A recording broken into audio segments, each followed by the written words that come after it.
Hello, Emil. Hello, Kevin. It's a pleasure to have you in the show. It's been a long time we didn't have any chance to discuss, and recently I contact you to make this at least one episode, but I hope we'll do more than one. And so for the audience, I hope that I would like that you present yourself and maybe explain a bit what you are doing, and then we can jump on your one of the topics you brought to us. Great, thanks. Yeah, so as you said, it's been a long time since we last met. It was a train ride from Zurich to Lausanne. Exactly. We had a really nice chat. So I'm super happy that you invited me for your podcast. So I've been living in Lausanne for 5 years, and I'm working as a UX designer in a software company. It's called Pix4D. We're doing software for mapping and 3D and 2D reconstruction of from images. Mm-hmm. And I've been in Pix4D for almost 4 years. And before, I had 2 years in a previous company also about mapping. So I think I like maps and softwares with maps. That's my domain now in Switzerland.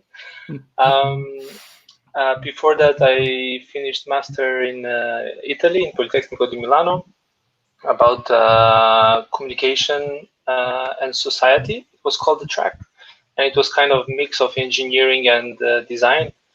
It was the right mix for me, I think, because my bachelors were pure engineering. So I was an engineer before, and I switched over to the design side. So depending on which side you come, it's the dark side, right? Exactly. So now I don't know which one is the dark side in my case. I'm considered an outlier in both, I guess. So thank you to be here. It's really great. And now I propose you that we jump on the first topic. Yeah. So you came with you have a discussion recently, I guess, in your team. That's what you explained me about a book you read. It's called the Shape Up, from Basecamp. Yeah. And could you explain us a bit what it talks about and what you find it interesting in your case, maybe, and maybe give us a bit of context on your organization. Yeah. Probably. So how came this book? It was a couple of colleagues that we found out spontaneously that we were reading the same book, and we had a couple of discussions what we like about this book and what we don't like. It's a book about rethinking the way we build products. I mean software products. Mm-hmm. So I hope most of your listeners know Basecamp. It's a organizational software company like Jira or a product and project management company. Mm-hmm. And they as they did for their tool, actually Basecamp was first designed to organize their own work, and then they published it as a product. I think that's the same with this book. So first they found out or designed this way of working for themselves that fits in their company hierarchy and how their company is constructed, it's organized. And now they published it as a book, and we've been reading it, so me including, and it's very challenging to the current methods of developing and building products. So how do you currently organizing this work in your company? So currently we have multiple products, and each product has a product team, and each product has a product owner, and we follow the Scrum methodology, and that's pretty much it, like standard Scrum with backlog and sprints. I think some teams have 2-week sprints, some teams have 4-week sprints, depends on the size of the work they do. But roughly, no one is going out of this model. Every team follows this model. I think 1 or 2 teams are now doing Kanban because they are more kind of in a maintenance mode or mode where they have to do everything, and it's just a matter of doing it. It's not nothing innovative or nothing new to plan. So, but that's pretty much it. So Kanban or Scrum.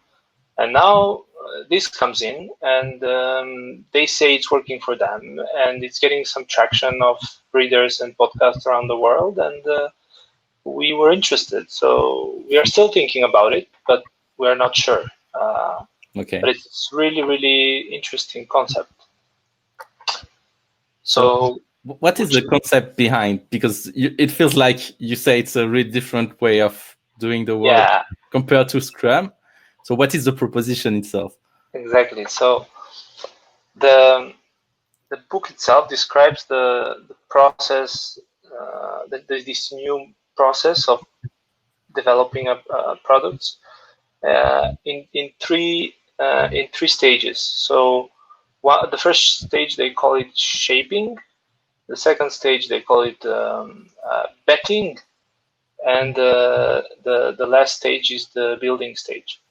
And that's how the book is divided as well. So when we talk about the first stage, shaping, what's the core here is that you need to create kind of topics and create and complete a thing they call a pitch. Like the end result of this stage is a pitch. So you need to pitch an idea to someone, like a startup idea, basically. Okay. Like a pitch for a startup. And then everyone is working in this stage. Everyone is working on this to shape up this pitch. And into shaping this pitch, it means you need to address all the front end issues or all the back end issues, or think of the rabbit holes that you might come across. Really, like it's like evaluation phase, and the final pitch is not really concrete. The result is not really concrete. Like you don't come up with a hi-fi mock-up with prototyping already done for development. No, that's too much effort. But you also don't come with just one sentence. Yeah. So it's like more like a blueprint idea of. Yeah, the goal is to be in a sweet spot somewhere in the middle, not too abstract, not too concrete, but something that you can present the idea respectfully, so people can understand both technically and feasibility-wise, and see the value, and so on. So you create this pitch with this development in the middle, like not too much time spent on that. And then this pitch is going to what they call the betting table. So that means there is a betting committee which will then bet, basically, like in running horses, you bet on a horse. And here, this betting committee is built from different stakeholders from the company. It could be also outside of the company. And for them, I think for Basecamp, it's the CEO, and it's one senior technical person, and it's the product designer or the head of product design. So there are 3 people. So you get the picture here, I guess. It's to have the holy trinity that we say from the product development. Yes. So customer needs, business needs, and technical restrictions. So that's where I was intrigued by this concept, because it's not very like, it's top down, but it's top down from the right people, and it looks like you can have a word into the decision still, but you don't involve too many people in this stage because it's too early. If you involve too many people in this stage and the feature gets dropped or gets pushed in the backlog, and time's not needed now. So in that sense, I think it's very, very efficient, this way of how they do it. And then what happens on this betting table, they receive all the pitches for the new features or products or whatever. And based on the knowledge of and the experience of the betting committee, they bet. So each one has betting power, and in the end, the most betted pitches will go further will be chosen for the development. And so then everything that goes into the development is in the building stage. That's the last stage of the book. And what happens here is also kind of very disruptive and different from today's Scrum-based and Agile-based methodologies. So they do 6 weeks of work, and they call them it's fixed. It's a 6 weeks fixed time slot. And in these 6 weeks, you need to create new teams that will work on the new ideas that were chosen by the betting committee. And each 6 weeks, you might have different people collaborating with each other. Think of this as rotating development teams and so on. So, and depending on the topics chosen, the projects chosen by the betting committee, they could be sometimes smaller features, sometimes bigger features. So there are two sizes that you can fit them into. One is a small batch. They call them batch. So you can create something in a small batch. It's 1 to 2 weeks of work, like a maximum of a normal sprint. And there is a big batch. This is like when there is some major work going on, and you just simply cannot finish in one sprint. And this is why sometimes sprints are really not so flexible, because there are topics, and we all know that it takes more time than just 2 weeks.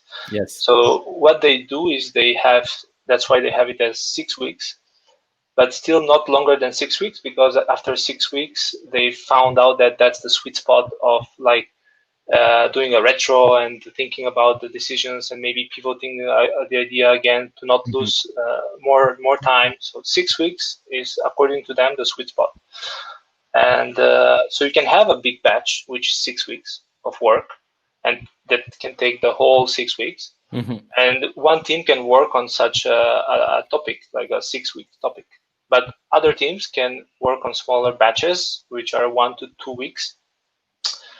And so the time is fixed, and the scope is variable. That's how they do it. And everything is defined. So the boundaries of each batch is defined. What is in the scope, and all the risks and rabbit holes were addressed in the pitch discovery phase, in the shaping up phase, in the first phase. And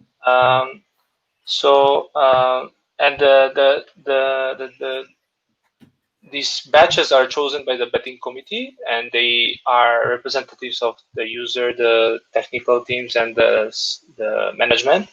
So they should, by definition, because they were chosen by these people, they should solve a problem. So they should address the appetite of the company. So they should be in line with the company mission and vision. Yeah.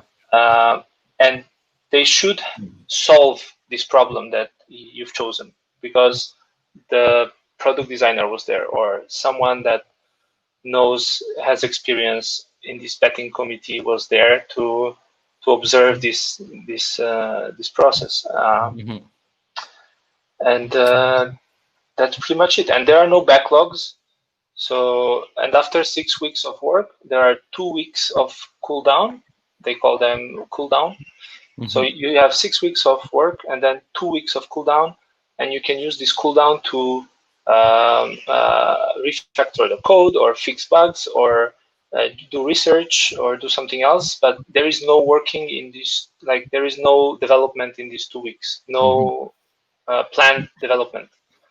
And during these 2 weeks, the team is kind of, and because they are dynamic teams, they can in these 2 weeks go back, meet with their previous peers, and maybe form the next teams for the next 6 week run. But it's like that. So 6 weeks run, 2 weeks cool down, 6 weeks run, 2 weeks cool down, and so on. But so it's fixed at the size of at the level of the company, or it's fixed at the level of the projects that they are betting on? Because if it's on the level of company, that means everyone has to work 6 weeks at the same time. If it's on the level of the projects, it means that you can have parallel work. Do you know if it's Yeah, it's always a parallel work. So shaping and building, they go in parallel. So the team that's shaping is working in parallel with the teams that are building. And shaping is usually one time block ahead. Okay. So while you're building, during these 6 weeks of building, the shaping team works on shaping the next 6 weeks. Okay, I see. Yeah, it's interesting. It's kind of not so new by itself. Yeah. But it's articulated in a way that feels a bit different. Yeah. What do you think about this betting committee? It's like interesting, and I can see some issues, especially depending on the size of the company and the type of how do I say that? The type of work they are doing inside the company. So I guess if you are a company that is 100% focused on one product, it seems like obvious as a way of organizing the work, because everything turns around the same type of projects that are around the same type of business values and objectives and stuff like that. But if you are like a big company with many things in it, I don't see how the CEO can be in every board decision, and you cannot have one person, or 3 or 4 people responsible for all the decision of a big company. It's like, it seems a bit not realistic. Yeah. But don't you think like big companies are even more top-down oriented? So there is, maybe it's not the CEO, but there is a head of something, or C-level person somewhere that will take the decision, and he's probably going to be in this betting committee for that product. Yeah, so committees exist in large company. In my company currently, we have committees who takes decisions on many stuff. Yeah. So it's not something new. This is why I say it's not necessarily something new in itself. but it doesn't follow necessarily this kind of, like perfect process. Like you have a face, you have a very clear face where you can shape the idea. Then you propose it to the committee, they take decision, and then it goes to building. You have a lot of latency everywhere. It's Yeah, the reality is not so yeah. well organized. Yeah, but it seems like a natural way of organizing work when you have like a central point of decision. Yes. And I see the advantages of having such an organization, and I see also the issues. Is like the people who take decisions, they probably have the best knowledge possible on their domain, but regarding the solution or the idea that is proposed, not necessarily. So that means the idea as it is proposed and then built should contain enough information for everyone to understand properly the thing. And it's a bit probably here it's a bit the differences between the sprints as it is ideally proposed, where you have everyone who can take decision inside the team who's working inside the sprints, so they are autonomous. They can take decision by themselves. So I see. Well, I think it's a good way of organizing work. If you can, then maybe the next issue is here. If you can reorganize your company this way, because when you have like routines and way to work that is already installed, it's really hard to make things change. Except if you are maybe a bit smaller in size and then maybe organized already in a way where you are like agile, so you can change stuff. I have a question for you as you think of changing your way to work for this kind of approach, because my issue in general with a proposition like that is, okay, it works for them, but what makes you sure that it can work for you? How would you test it? Yes, so that's always the issue, right? But yes. First, I mean, I like the book because it just tells us what works for them. They are not saying, do this, it will be the best thing for you, Yeah. They just say, look, guys, this is what we are doing, this is how we do it, and it works for us, and here's a book about it. And if you find yourself being in the same situation with the same company organization, and struggling to ship products, then give it a try, or maybe not. You decide. But the book is really, and it's written in a way like, hey, this is us, and this is how we work, and this is why we work like this, and it works for us. So of course, it might not apply for every company, and for sure, it will not. There is no the companies that you can. If there was one model that fits all companies, we would have found that by now, and all companies would have been successful and optimized, and so it's not. But I think so. My company is a young company. It's founded 2011, so 9 years. I'm there for 5 years. So when I joined, we were around 50, 60 people, and now we are 200. Wow.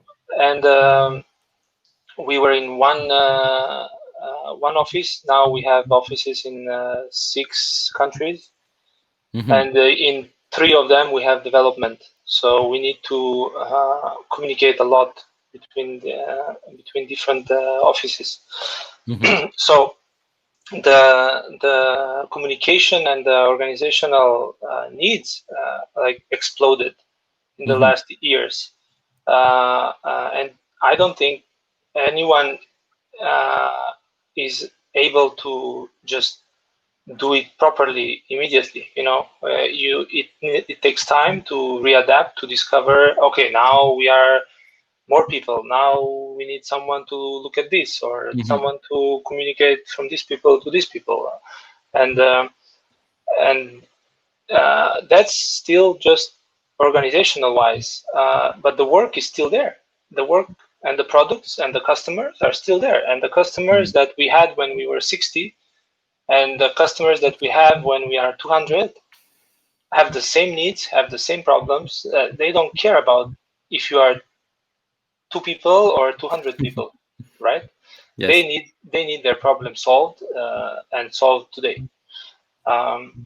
So you need to be still productive and effective. That's my point. You cannot let these organizational problems take over your time and your efforts. Because you're stuck into like these organizational problems. So why I like the approach is because when we were small, as you said, the CEO probably can get involved in all the decisions, and he did, and he had he has the most knowledge. But when you're growing, like going from 60 to 200 in a couple of years, these are new people joining your company. They don't have your values, they don't have your vision, they don't know your products, they cannot take decisions. You know, you're still looked up for taking decisions. The old management, the people that were there before. So it takes time for new people that are coming to a growing company to feel ownership and to feel empowered to take decisions. And this takes time. And while we are in this situation where we grow, we face the same thing. So the CEO has to be everywhere still because we grew, but the people are not yet fully into the company. You know, they don't embody themselves into the values and into the products. It takes time. It's a lot of information and a lot of knowledge that needs to be transferred. And after that, probably the committees can be formed with other people than the same CEO, CTO, and see what I mean? Yeah, I see. So this is really interesting because we touch upon a subject which is the organizational design, which is an aspect of design on itself and a really interesting domain. And it's really hard to work in this type of situation where you grow and you had like a way to work at some points, and then you realize that your way to work is not enough to handle the growing and the growth of the company. And this is really interesting. I never worked in such a situation, but I guess what I know from experience and maybe from some readings, and what I find interesting, and maybe we diverge a bit from the topic of the book, but maybe it's related. I don't know. You tell me.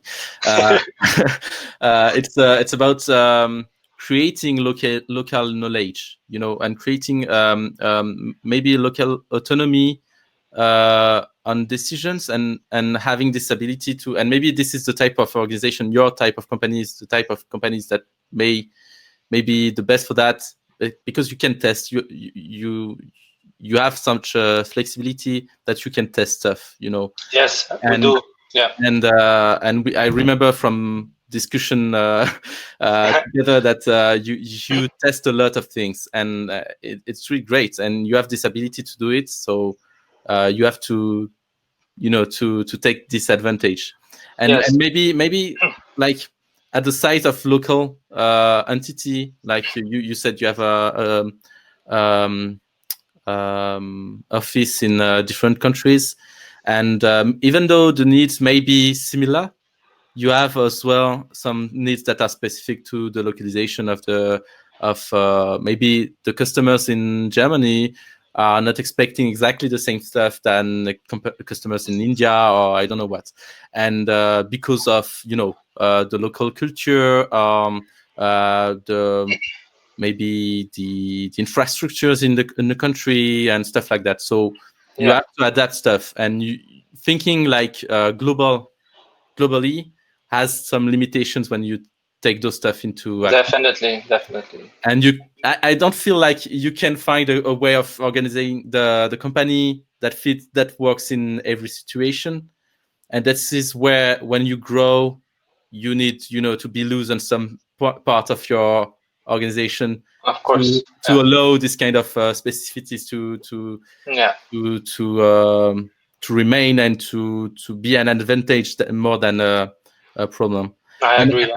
And this is where maybe I see the limitation of such a model. It works if you are, well, you need maybe boards in a local way and boards in more global way, and you have to find a way to make them interact in some way, and to share the knowledge of the specificities and the globality at the same time. And this is where you fall back into all the complexity of an organization that is in different places with different teams that think differently, that speaks different languages, and stuff like that. So I don't know how much of this process can, or maybe you can tell me more about what you think it could fix currently, of the thing you think that doesn't work properly in your organization, or I don't know, because I see some, you cannot take it and put it and say it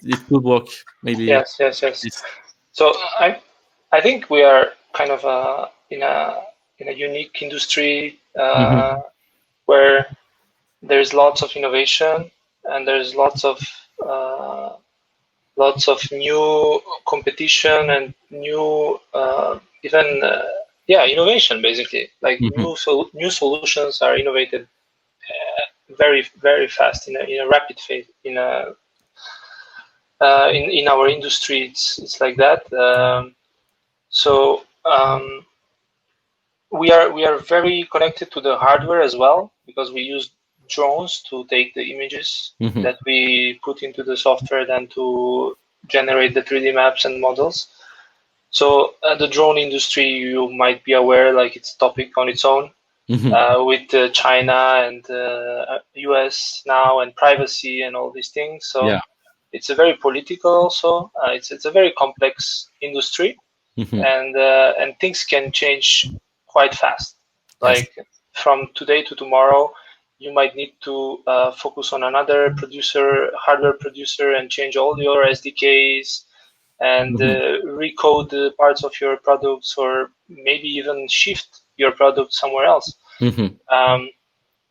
So it's a very dynamic industry, and it's a very also catchy, because it's very visual, the results, and it's gaining traction in consumer markets.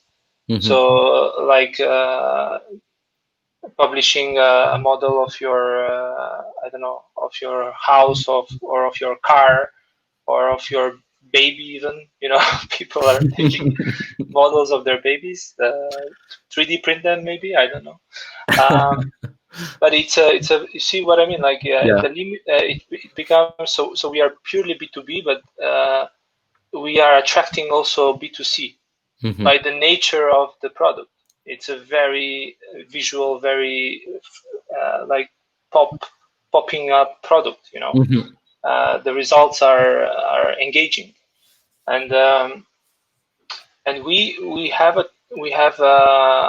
the market that also innovates for B2C. So we have lots of companies coming in the market, pushing B2C solutions, and these are also taking parts of the market pie, and it's becoming very dense, very, very much populated market, very fast. And we need to keep our track. We need to keep our focus. Like, remember who we are, what are we doing, for who we are doing it. Because all these little things, and some of these startups that now create 3D models from the new iPhone LiDAR, sensor, they can do it in real time. And why we have to process it on the cloud still, it's, and then many things get questioned, but in the end, you need to remember, it's fun, the new thing, but is it accurate? Because we are selling professional engineering software for that's known for accuracy. And then you realize, no, it's not really accurate. It's meant for fun. It's a B2C. And you really see that they are just disrupting the market, but they are not really in your playground. They don't really compete with you, but they just take the focus away, you know.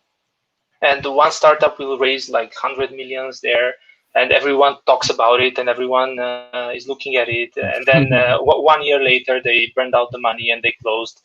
And our CEO would be, "I told you so. I told you so." You know, and it's really difficult to keep everyone on track and to make them follow your vision and your target. You know, it's a very, that's why I think not so many markets are alive and evolving like this. This market with the drones, and it's evolving very rapidly. And we all go into VR and you know, all these things. Everyone is interested in these new things now, and the new iPhones that will come in September probably will have a lot of VR stuff with the LiDAR sensor, and they can sense depth, and they can reconstruct objects in full scale. Yeah, that's really, really good for us, but it's not on the level where we as a company need to be. We are in a sub-centimeter precision that we are providing services for construction companies and highway construction and bridges and dams and engineering, you know.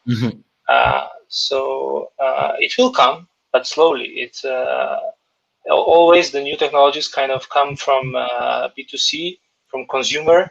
They get tested, they get validated, and they get improved, and then they get accepted into like a more and our customers are with very strict regulations and rules, and they need to follow some steps, and they work with software such as AutoCAD, and you know, it's engineering people. They care about accuracy, so you cannot just like that spin off a product and say, "Oh, we're gonna do this cool thing and bring it to our customers." No, you need to test it a lot and validate that there's real value. But as what I wanted to say is these things are happening, and we need to be aware and be agile as a company. So we need to be, because things change fast, and maybe some sensor that we use today, it's very low performant, and there will be a new sensor next month that will increase the performance by 200%. And we need to be able to get our hands on it as early as possible and integrate it and have it in our products to bring the value to the customer as fast as possible. So, and that might mean really like scratching off a whole backlog of a product and restarting it from scratch. Because the old backlog now it's not valid, because the old backlog was built on that old sensor. And you're trying to optimize algorithms on the old sensor, and now it's just simply not valid. And we have a better thing to do, you know, and it's obvious. So you have to go there now. You cannot spend time and teams working on this. You need to shift and go there. But all these decisions are hard decisions to take. And when you have employees in your company that are working on it, they become passionate, and it's, you know, it's hard to make everyone follow you and to make everyone believe in your decisions. And like if I tell you stop doing this and just start this is the next thing, you'll be like, wait, I need more, you know, tell me why. So it takes time to, and by the time you convince people, maybe there's already a third new sensor that you should work on, and not the second one. So you see what I mean? It's very fast evolving, and that's why I think this book, I wanted to connect it back to the book. I think this book puts and that I think is more agile than all other agile processes that we know about today. You can really shift fast and change direction really fast. I'm sorry, I think your mic is off. Yes, this one is off. We don't hear you so well. If you just connected back. Yeah. Now? Yeah, now it's better. Thank you. Okay, so yeah, I was saying that this is why I think like having this betting committee with experience is gonna make things shorter to decide or take the right decisions much faster and shift the company in the right direction. And anyway, as I said, a growing company, and we have a lot of new employees. Anyway, in the end, what happens is they are scared to take the decision, and they still wait on someone from the top management or from the older experienced people to take the decision for them. Yeah, and you see, like, anyway, we end up waiting for someone else to take the decision. So why not just making it a process? But you don't you realize that by having a central point of decision like this one, you create as well fragility in your process.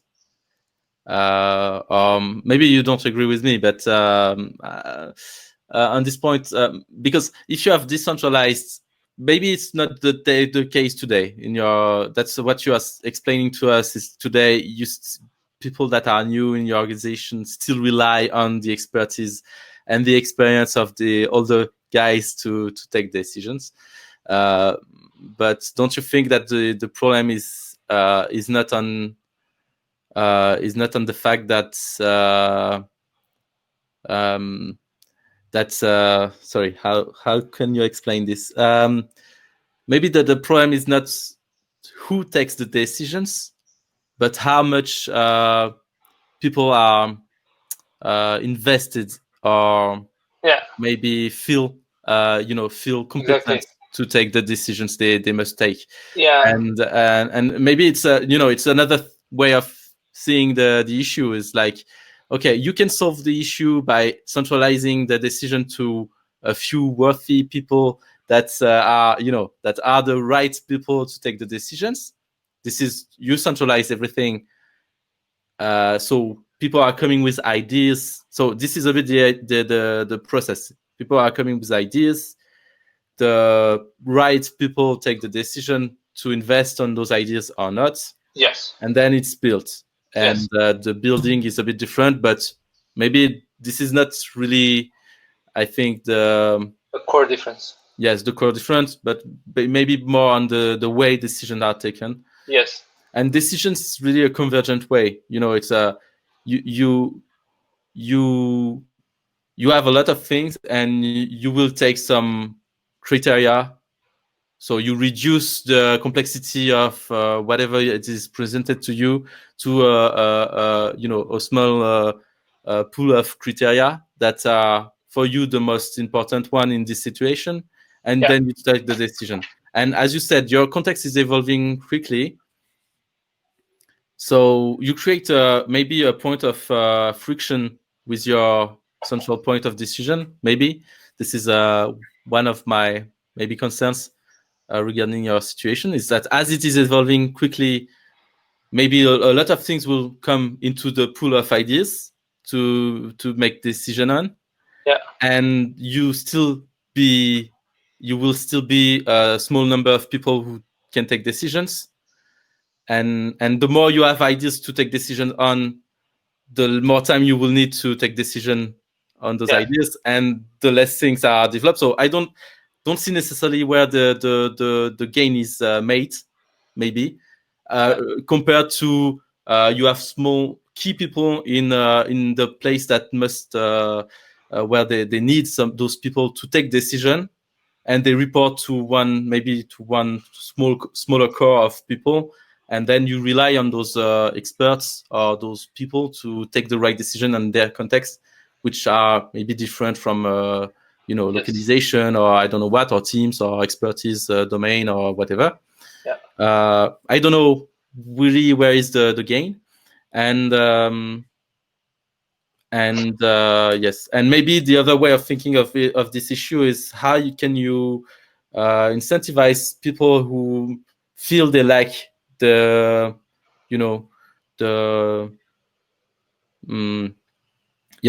confidence to take decisions, to make them more able to take those decisions that are maybe more yeah, of course. I mean important. that's for sure something you have to do. I mean, like, we talk about leadership here. You need to recognize leaders, and you need to allow them to do their thing in your organization. You cannot let this kind of centralized board of committee to like extinguish those fires in the eyes of early leaders. You have to make them make them grow, and in your company as well. So how can you make them the two way of working live together? You know, it's like you have one way of making decisions. If everything passes through this way, you remove the power of decision and the burden of decision from the people who have currently some part of the leadership of your company, right? Exactly. Yeah. So no, I mean, I think the key concepts in a company, and I think we will agree on this. It's first, a person has to have the right knowledge to take the right decision, and there should be trust. There should be trust from both ways, from the top down and from down to top, that this exists. So if I'm the CEO and I know that this person has the right knowledge to take the right decision for that team or for that product or for that project, whatever, I trust him. And that is the key word, trust. Yeah. And if I trust, I don't need to be involved. I'm gonna let that person be in the committee of that decision making. So as I said, I think once the knowledge gets transferred to more people in the company, and it's not sitting with these 2-3 people all the time, you can release this backlog of ideas that you say it might grow. Yes, it might grow, but that means you can have multiple committees and scale up your model. And then the CEO only belongs to one committee on a very high level, where these trusted people are actually in the committees where they need to be, and they take decisions themselves. But this is the time we need to grow these people. But it's a bit old way of, it's old-fashioned way of organizing work, right? It's a bit old-fashioned, yeah, I agree. But I don't know, it's kind of presented in a new way, like Basecamp, and I don't know, it's stirring up some people's minds now, and mine too. So I don't know. I'm just thinking about it. So it's like, you know, it reminds me a bit of many trends in general. It's like you have a tendency in one way, in one side, and then it comes back to the other side, and then it's in French we say a balancier. It's like it's moving on each side, and it's never right in the middle, you know. Exactly. And we had a lot of lean, agile, and stuff like that with decentralization. I think it's kind still in the in the trend, and you have this which feels like we centralize things. So it's like the opposite of decentralization and autonomous teams. It's like a bit the reverse. So it works a bit like in my current organization, which is a bank, and not really like it's really a hierarchy. Yeah, sure. And so I don't know. I haven't tried it. I mean, I'm just reading it, and also like the premises is that the ideas still come from the employees. So the pitch is prepared by a team of employees. So it's not that the committee itself is putting ideas on the table. They cannot. They just vote. They just bet. So they bet on what's served to them on the table, on the betting table. So anyway, someone of the employees, someone from the bottom will get satisfaction or will get picked, and his idea will prosper, and that's powerful, and that's empowering that person or that team that was shaping that idea. And I don't know, there is something, it's not really the old school way. It's something to think about. It's something that got me thinking. Let's say that. I feel on my side it's we need something a bit more than that, but I don't know how to explain it. I guess it's like, okay, you have this board of people who takes decisions, and you have people who you put ideas, and their ideas are decided, voted, and we give them the chance to develop their ideas. But at some point you need to have some kind of alignment on the vision and the strategies and stuff like that. And if you are creating, like, you have a real innovation board, you want not only that the ideas that you select are the one that fits with your vision, but as well that people who provide ideas think inside this vision. Yeah, and exactly. you need alignment with, and it's a bit more than just taking decisions, because taking decisions is not so hard. In fact, I don't think it's so hard to take decisions. We can provide anyone with the criteria, and what is hard is defining the criteria to take the decisions, and that means understanding the context, understanding the challenges, the issues, and stuff like that. And this is where you need I think the shaping part is really the most key. The key element is to have all the context, everything, and then pick the right criteria to take the decisions. But taking the decisions, you don't need a CEO for that. It can be anyone. You need a CEO because he's the one who knows, and then you need the person with the knowledge. Yeah, you need the person with the knowledge. Yes, and he can challenge the criteria that you selected to make a decision. And this is why you need them. In their case, it's exactly that. It's the most of the knowledge is within their CEO. So that's why. But it doesn't have to be. Yeah, it's interesting. I feel it's like you still need the part where you create shared understanding, shared knowledge, and you still need alignment, and you still need, so it addresses maybe a way of working, but not necessarily what makes some of the people not feeling comfortable with taking the decisions, because then you remove from them the burden of taking the decision. Yeah, and they are you still developing them. Exactly, but at the same time, maybe you give them courage. Maybe the only thing they were missing to take a decision was courage. Yeah. And I think getting your idea selected by a committee that has experience and your idea is getting developed, that's a really good example of empowering the employees. Yes. And that same team, that same employee, I'm sure he will be more motivated to work on the next one as well. Yes, if it's his idea is selected.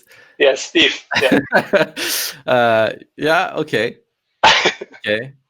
Well, I'm still. But that's why the leaders in this kind of the ones who want to challenge themselves, they will prosper, I think.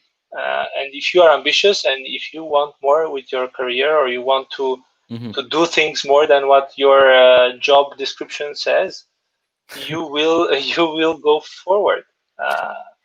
Today, I don't think you should earn your next title. I'm all for that. I earned all my next titles. I never waited to be promoted to start doing the things. I did them because I wanted to do them, and I wanted to experience that and to help in that. And that got recognized, and things move on. I want to be the trigger of I want to drive my career.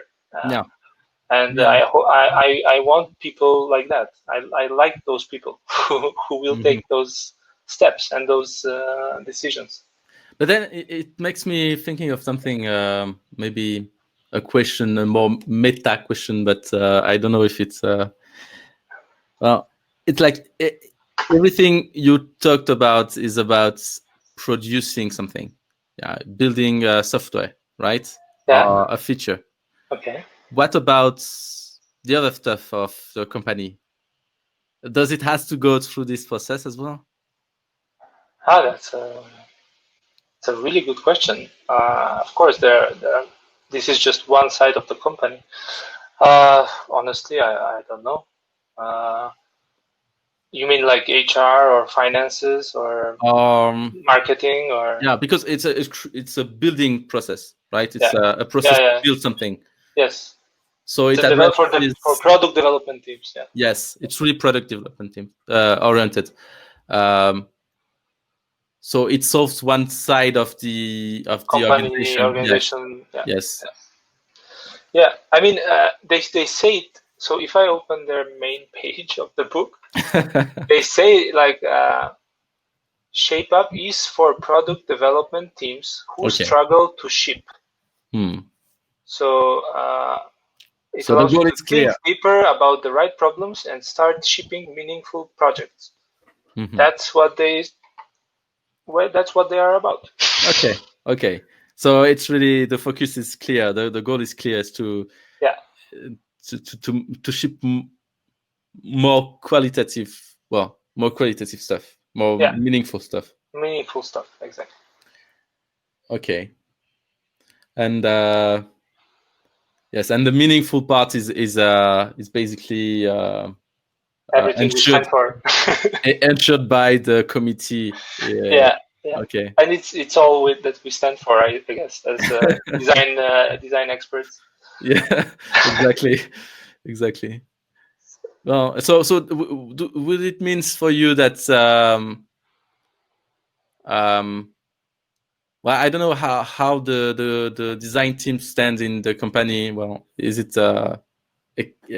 seen as something really essential? Because it seems to be really engineering company, and it feels like you still are valued by your work for what you do. So what is for you, the design is key in the in the Trinity you explained in the board, but currently the design seems to be taking into account as well. So what is what is the urge of changing?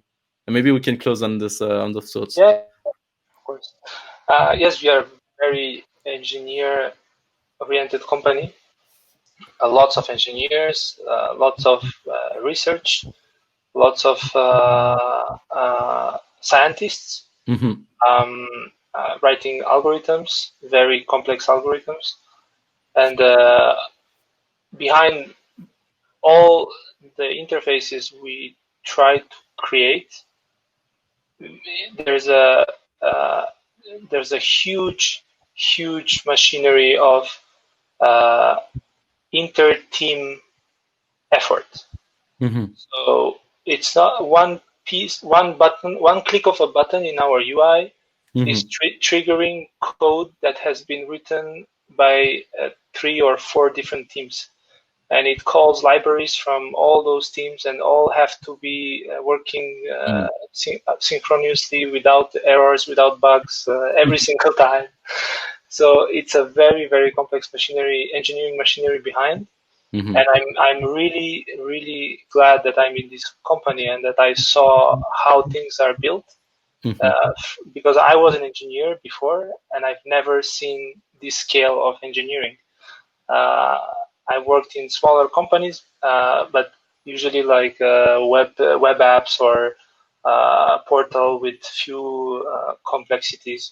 Nothing really complex, nothing worth of like presenting it in a conference for machine learning in front of other universities and getting a prize on it. So some of our employees are actively participating in conferences, and this is supported by our company.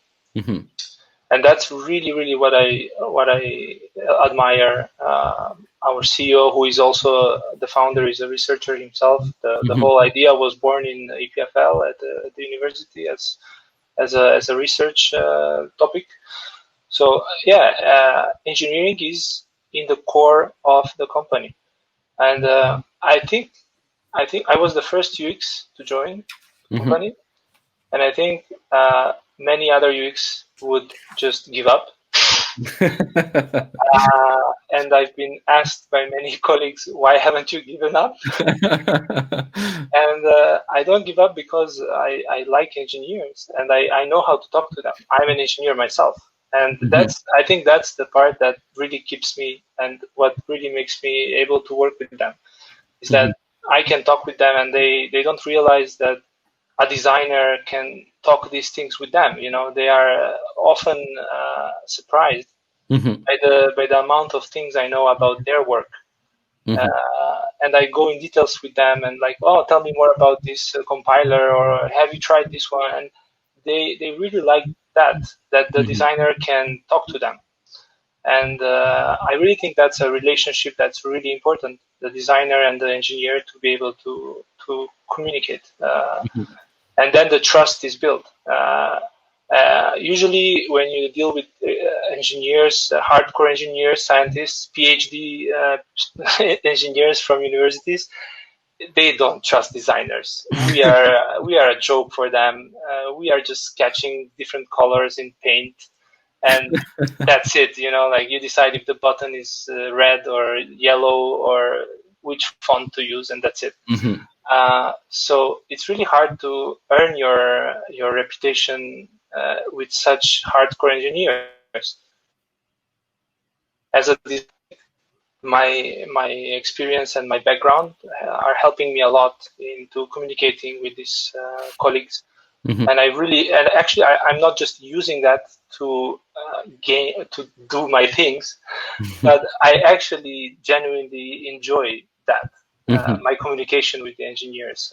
I'm not doing it just to get my things done, you know.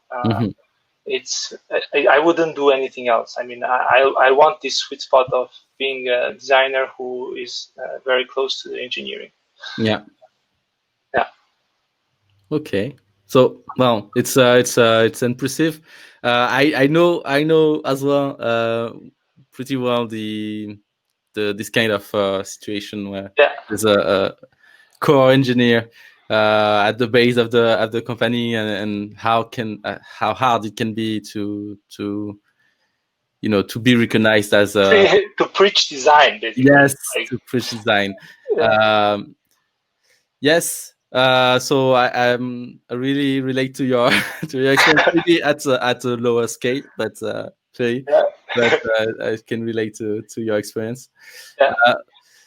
Well, maybe it's time to wrap up on the topic.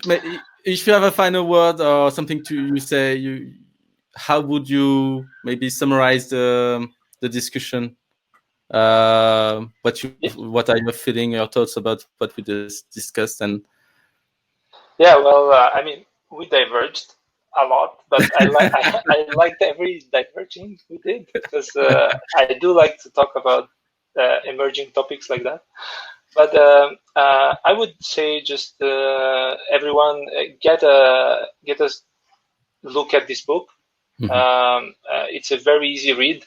You don't even have to read it. It's very well done online. You can just skim the chapters just to get the idea. I think it will at least make you think about how you can improve your process in your company, and how you can really be more agile and pivot more if needed. So if you're a company that is struggling with like pivoting and very fast and growing industry, and you need to adapt and change teams and rearrange the teams all the time to work on the most important thing, maybe this book has some answers for you, and have a look. Other than that, I don't know if we're gonna implement it. I just liked the read, and I might try some of the concepts in the book. Thank you very much for your time and for this discussion. And it was a pleasure. I hope to see you again on the next episode. Me too. Thank you. You're welcome. Bye. Thanks.